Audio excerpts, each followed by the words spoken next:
कचौड़ी की आवाज़ तो आपने सुन ही लिया कि हमारी जो कचौड़ी है ना कितनी खस्ता और करारी बन करके तैयार हुई है।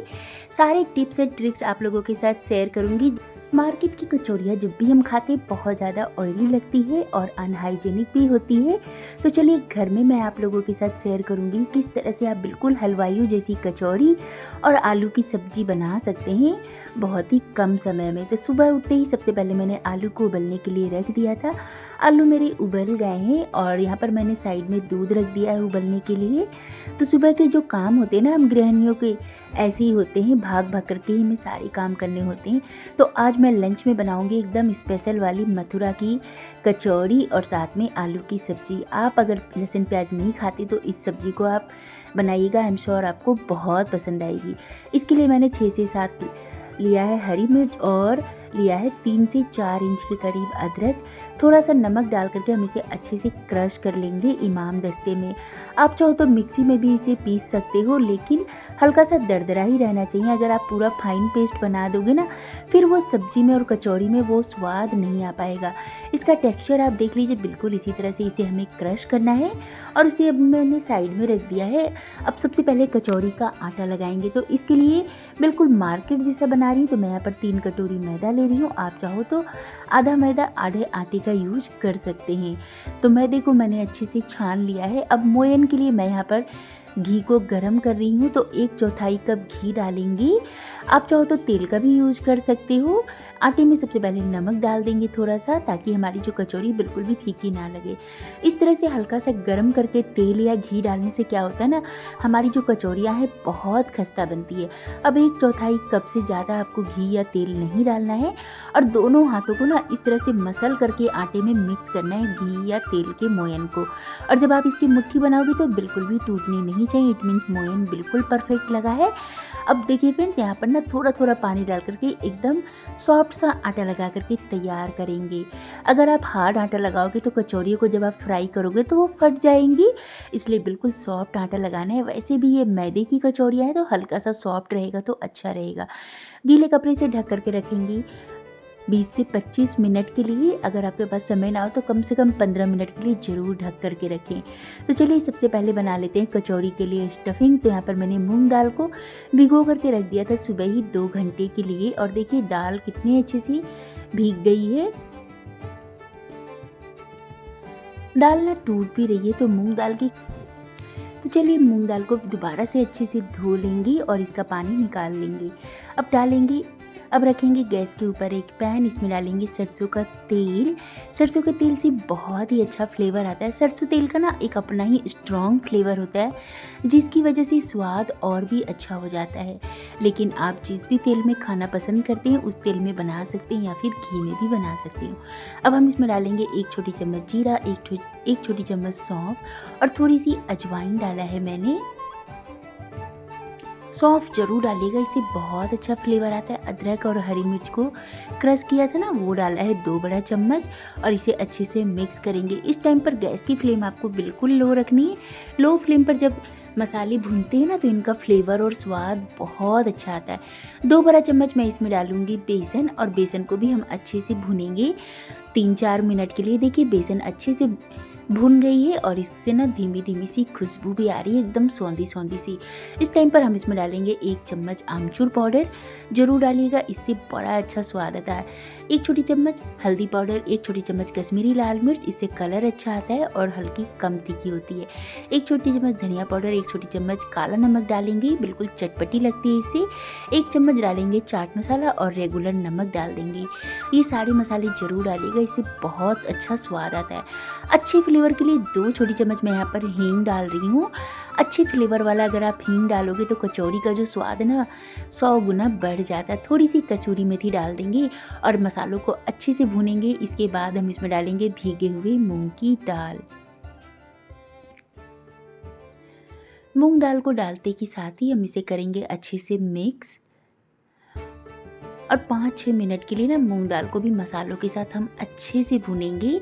इसके बाद मैं इसमें डालूंगी थोड़ा सा पानी और इसे सॉफ्ट होने के लिए छोड़ देंगे। अभी देखिए दाल तो हमारी टूट रहे थे, लेकिन ना मसालों के साथ भी ये थोड़ा सा रच बस जाए इसके लिए हम इसमें थोड़ा सा पानी डाल देंगे और इसे ढक करके रखेंगे 15 से 20 मिनट के लिए लो फ्लेम पर, ताकि ना मसाले अच्छे से दाल को एब्जॉर्ब कर ले।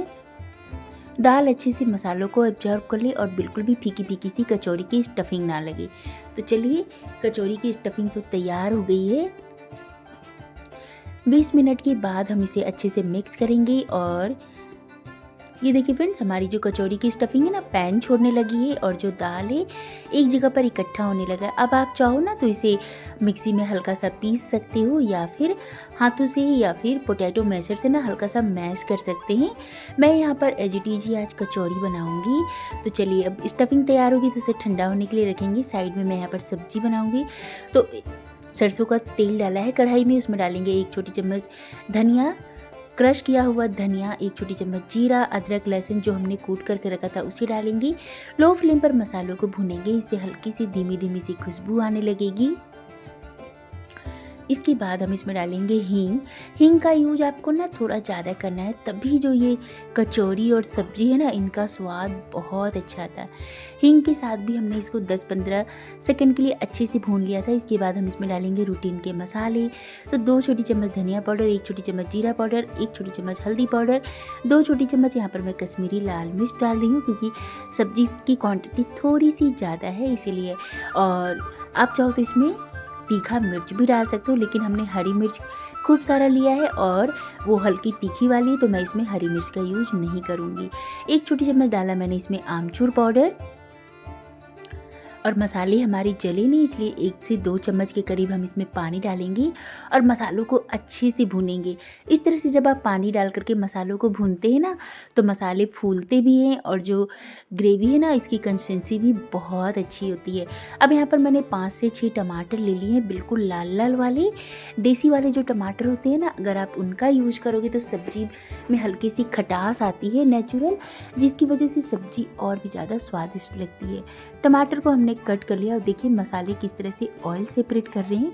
हमने वैसे ज़्यादा तेल नहीं डाला था, लेकिन पानी डाल करके जब मसालों को भूनते हैं ना तो वो जितना भी आपने तेल डाला ना वो ऊपर ऊपर ही आ जाते हैं। अब कटे हुए टमाटर डालेंगे, टमाटर डाला है तो नमक भी डाल देंगे साथ में, इससे टमाटर बहुत जल्दी सॉफ्ट हो जाते हैं। अब मसाले को हमें तब तक भूनना है जब तक ये अच्छे से सॉफ्ट ना हो जाए और टमाटर से ना बिल्कुल ऑयल रिलीज ना होने लगे। तो चलिए ढक करके हम टमाटर को अच्छे से भूनेंगे मसालों के साथ। यहाँ पर मैं इसमें हल्का सा पानी डाल रही हूँ, हल्का गुनगुना गर्म पानी मैंने डाला है। इससे क्या होगा ना, टमाटर जल्दी से सॉफ्ट हो जाएंगे। और देखिए मसाले भी बहुत अच्छे से भून गए, टमाटर सॉफ्ट हो गए। तब हम इसमें अपने उबले हुए आलू को हाथों से तोड़ करके डालेंगे, इस तरह से मैश करके डालेंगे। देखिए, ना ही तो आलू को आपको काट करके डालना है, ना ही तो मैश करना है। हल्के ही हाथों से इसे हम फोड़ करके डालेंगे ना तो इससे ग्रेवी की कंसिस्टेंसी भी बहुत गाढ़ी होती है और हल्के बड़े छोटे चंक्स आते हैं ना आलू के, तो सब्जी बहुत अमेजिंग लगती है खाने में। तो सारे आलू को मैंने इस तरह से हाथों से तोड़ करके डाल दिया है।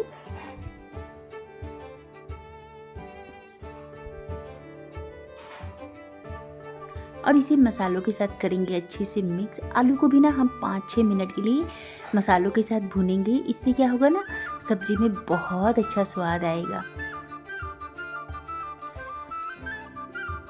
मिक्स करने के बाद मैंने 1 चम्मच मेथी दाना को पानी में भिगो करके रखा था, उसी डाल दिया है। इस तरह से आप मेथी दाना को जब भिगो करके पानी में रखेंगे ना रात भर के लिए और फिर डालेंगे तो सब्जी का जो स्वाद है ना बिल्कुल अमेजिंग हो जाता है। हलवाई लोग भी ना इसी ट्रिक से सब्जी बनाते हैं, जिसकी वजह से सब्जी बहुत शानदार लगती है। आपको यकीन ही नहीं होता कि इतनी टेस्टी सब्जी बन करके तैयार होती है। घर में वही वाला स्वाद चाहिए तो इस तरह से ज़रूर एक बार मेथी दाना को भिगोइएगा रात भर, या फिर 5-6 घंटे के लिए भिगो करके रखिएगा और सब्जी में ज़रूर ऐड कीजिएगा। हल्का सा मैंने अब इसमें गुनगुना गर्म पानी डाल दिया है, क्योंकि सब्जी तो हमारी पहले से ही उबली हुई है तो ज़्यादा हमें इसे नहीं पकाना है। मतलब कि गर्म पानी डालेंगे ना तो सब्जी का जो कुकिंग प्रोसेस है वो फास्ट रहेगा और जो सब्जी का स्वाद है ना वो बरकरार रहता है। जब हम इसमें ठंडा पानी डाल देते हैं तो सब्जी का स्वाद थोड़ा सा चेंज हो जाता है। ढक करके लो फ्लेम पर 15-20 मिनट के लिए कुक होने देंगे। इससे सब्जी जब धीमी धीमी आंच पर पकती है तो बहुत स्वाद लगती है खाने में। मीनवाइल किचन काउंटर थोड़ा सा गंदा हो गया था, तो सबसे पहले किचन काउंटर को क्लीन कर लेंगे। इसके बाद का काम हम बाद में करेंगे। तो मैं यहाँ पर मिक्सी में ना, देखिए दाल ठंडी हो गई थी, तो मिक्सी में मैं इसको डाल करके हल्का सा पीस लूँगी। तो थोड़े बहुत दाल के जो चंक्स है ना वो टूट जाएंगे, थोड़े बहुत खड़े रहेंगे। तो जो कचौड़ियाँ हैं ना, जो मसाले स्टफिंग बनेंगी ना, वो बहुत शानदार लगती है खाने में। अलग अलग नहीं होगा, बिल्कुल मैशी मैशी सी रहेगी और बड़ी ही स्वाद लगती है ये कचौड़ी खाने में। तो चलिए, मिक्सी में मैंने दाल को अच्छे से पीस लिया है। देखिए हल्के से बड़े बड़े चंक्स आपको दिख रहे होंगे और थोड़े से टूटे टूटे से भी दिख रहे होंगे। तो बिल्कुल इसी तरह का टेक्सचर चाहिए हमें अपने कचौड़ी की स्टफिंग के लिए। अब इससे आप छोटे छोटे से बॉल्स बना करके रख लें और फिर कचौड़ी के अंदर फिल करेंगे।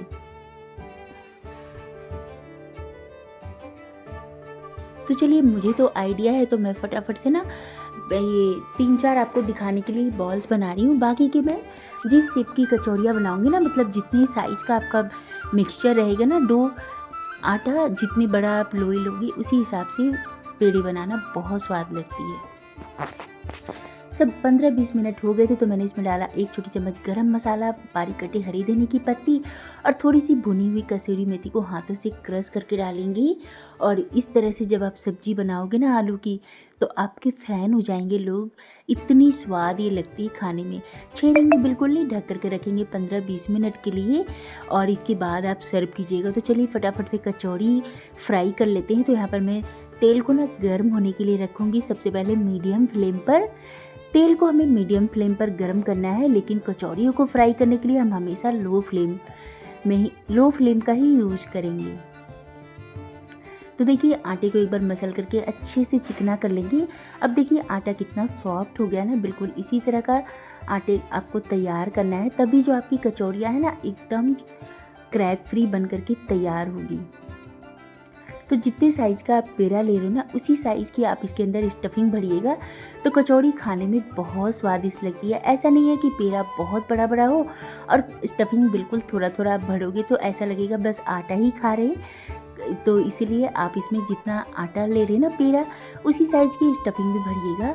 और स्टफिंग भरने का तरीका यही होता है फ्रेंड्स, दोनों उंगलियों की मदद से ना पहले होल बना लीजिए, कटोरी शेप दीजिए, उसके अंदर स्टफिंग फिल कीजिए और अच्छे से उंगलियों की मदद से इसे हम फैलाते जाएंगे और इस तरह से कचौड़ी बना लीजिएगा। एक भी कचौड़ी आपकी फटेगी नहीं। मुझे तो प्रैक्टिस है, तो मैं फटाफट से इसी तरह से बनाती हूँ। आप अगर नहीं बना पाते हो ना, इस तरह से क्या कीजिए, कचौड़ी को थोड़ा सा बेल लीजिए, उसके अंदर स्टफिंग फिल कीजिए और फिर इस तरह से उठा करके दोनों उंगलियों के बीच में रख करके ना इस तरह से पैक कर दीजिएगा। जो एक्स्ट्रा आटा रहेगा उसे हटा दीजिएगा और फिर लीजिए कचौड़ी का पेड़ा बन करके बिल्कुल तैयार हो गया है। अब गोल गोल आप इसे उंगलियों की मदद से हल्का सा फैला सकते हैं और फिर कचौड़ियाँ आपकी बन करके बिल्कुल तैयार हो जाएगी। तो चलिए कचौड़ियों को फ्राई कर लेते हैं। तेल हल्का सा गर्म था और इसके बाद हम कचौड़ियाँ डाल करके गैस की फ्लेम को बिल्कुल लो कर देंगे। कचौड़ियाँ ना अभी आपको लग रहा है कि ये तेल के नीचे है, लेकिन थोड़ी देर में आप देखोगे ना कि ये तेल के ऊपर आ जाती है। तो आधी कचौड़ी देखिए फ्रेंड्स मेरी तेल में है और आधी बाहर थी, तो मैंने ना दोबारा से दूसरी कढ़ाई में तेल गर्म करने के लिए रखा और इन कचौड़ियों को ना आधी कढ़ाई में मैंने शिफ्ट कर दिया। इससे क्या होगा, कचौड़ियाँ देखिए एक के ऊपर एक आ गई है ना, तो उससे फूलने में दिक्कत होती, तो इसलिए मैंने इन कचौड़ियों को ना अलग कर दिया था। और ये देखिए सारी कचौड़ी किस तरह से मेरी फूल गई है। अगर एक के ऊपर एक रहती है तो क्या होता है ना कि ये फट जाती है, फिर इसके अंदर तेल चला जाएगा, इसलिए मैंने इन कचौड़ियों को तेल गरम करके ना हल्का सा अलग कर दिया था। तो देखिए सारी कचौड़ियाँ किस तरह से फुली फुली बन रही है, एक भी मेरी कचौड़ी फटी बिल्कुल भी नहीं थी फ्रेंड्स। और इनको हल्का सा ब्राउन कलर आने तक फ्राई कर लेंगे। कचौड़ी का कलर आप अपने पसंद के हिसाब से रख सकते हैं। जैसे अगर आपको लाइट कलर की कचौड़ी पसंद है तो आप लाइट फ्राई कर लीजिए, और अगर आपको हल्की सी ब्राउन कचौड़ियाँ पसंद है तो इस तरह से फ्राई कर लीजिएगा। और थोड़ी सी हरी मिर्च को हम पहले बीच से कट कर लीजिएगा, तब आप इनको फ्राई कीजिएगा। तो चलिए मैं ये कचौड़ी ना ऑर्डर पर बना रही थी, तो उनको देने के बाद देखिए फ्रेंड्स सारी कचौड़ियाँ किस तरह से फूल रही है। हरी मिर्च दिया, सब्जी दे दिया और कचौड़ियाँ भी मैंने पैक कर दिया है। एक भी कचौड़ी मेरी फटी बिल्कुल भी नहीं थी और बड़ी अच्छी फुली फुली बन कर के तैयार हुई थी। जिनको भी मैंने ये कचौड़ी डिलीवरी की थी ना, उनको तो इतना पसंद आया कि मैं आपको बता नहीं सकती हूँ। दोबारा से कहा है कि फिर से बना देना, मैंने बोला ज़रूर बना दूँगी, लेकिन छठ पूजा के बाद, क्योंकि मैं करने वाली हूँ छठ पूजा।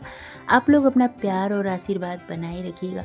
तो देखिए इतनी सारी कचौड़ियाँ बन कर के तैयार हो गई है और देख करके आपको लग रहा है कि कोई भी कचौड़ी मेरी ऑयली है, बिल्कुल भी नहीं। एक भी कचौड़ी ऑयली नहीं लग रही थी और खाने में इतनी स्वाद बनी थी कि मैं आपको बता नहीं सकती हूँ। सारी कचौड़ियाँ फुली फुली बन कर के तैयार हुई थी और इसके साथ हरी मिर्च जब डालते हैं तो बड़ा ही स्वाद लगता है। आप चाहो तो इन कचौड़ियों को 4-5 दिन के लिए स्टोर भी कर सकते हो, बिल्कुल भी ये ख़राब नहीं होती है। अगर आपको सफ़र में जाना हो तो इस तरह से कचौड़ी और हरी मिर्च ले लीजिएगा, आपको मज़ा ही आ जाएगा खा करके। आप इसे गर्मा गर्म चाय के साथ भी इंजॉय कर सकते हो या फिर चटनी केचप किसी के साथ भी खा सकते हो। तो देखिए गुब्बारे जैसी फुली फुली हमारी मूंग दाल की कचौड़ियाँ बन करके बिल्कुल तैयार हो गई है। और सब्जी भी देख लीजिए फ्रेंड्स, सब्जी मैंने कहा ना कि टाइम हो गया था तो मैंने डिलीवरी दे दी है और सब्जी का कलर कितना अच्छा लग रहा है, स्वाद तो बहुत ही अमेजिंग है। तो चलिए अब आप लोगों के लिए भी मैं थाली लगा देती हूँ। तो फटाफट से मैं सब्जी सर्व करके दिखाती हूँ। इसकी कंसिस्टेंसी देखिए कितनी अच्छी है।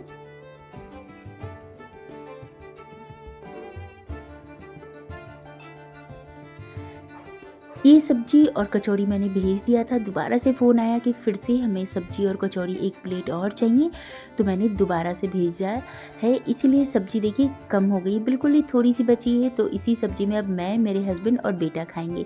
आप लोगों को ये रेसिपी कैसी लगी कमेंट करके ज़रूर बताइएगा। रेसिपी थोड़ी सी भी पसंद आई हो तो लाइक शेयर एंड सब्सक्राइब करना बिल्कुल भी ना भूलें। कचौड़ियाँ कितनी खस्ता करारी बनी है ये तो आप आवाज़ से ही पहचान गए होंगे। और स्टफिंग देख लीजिए चारों तरफ कितनी अच्छे से भरी हुई है, कहीं पर भी स्टफिंग कम या ज़्यादा नहीं है, चारों तरफ एकदम एक्यूरेट स्टफिंग भरा हुआ है और खाने में इतनी स्वाद लग रही थी कि मैं आपको बता नहीं सकती हूँ। ट्राई कर लीजिएगा, अच्छी लगी तो लाइक से